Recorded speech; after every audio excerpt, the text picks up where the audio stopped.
பழைய படங்கள்ல பிரபலமடைஞ்ச பாடல்களோட ஓரிரு வரிகளை இப்போ வெளியாகிற படங்கள்ல அங்கங்க முக்கிய காட்சிகள்ல இசைத்து திரைக்காட்சிகளுக்கு சுவையுற்ற நிகழ்வுகள் சமீப காலமா நடந்துட்டு வருது.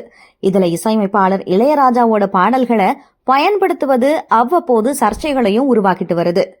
இந்த விவகாரம் ஏற்கனவே விவாதிக்கப்பட்டிருந்தாலும் இப்போ அஜித் படம் மூலமா மறுபடியும் விவாதத்திற்கு வந்திருக்கு. சமீபத்தில் நடந்த சினிமா நிகழ்ச்சி ஒன்றில் பேசிய இசையமைப்பாளர் கங்கை அமரன், அன்னக்கிளி உன்னை தேடுதே உள்ளிட்ட சில பாடல்கள் கோடிக்கணக்கில் விற்பனையாகியும் எங்களுக்கு ஒரு பைசா கூட வரல. அதனால அதுக்கப்புறம் இசைக்கப்பட்ட பாடல் உரிமைகளை நாங்களே வச்சுக்கிட்டோம். 7 கோடி ரூபாய் கொடுத்து ஒரு இசையமைப்பாளரை நியமிக்கிறாங்க.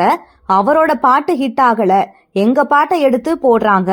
அதற்கு ரசிகர்கள் கை தட்டுறாங்க, விசில் அடிக்கிறாங்க, ஆட்டம் போடுறாங்க. அதற்கு எங்களுக்கு கூலி வர வேண்டாமா அப்படின்னு கேள்வி எழுப்பியிருக்கிறாரு.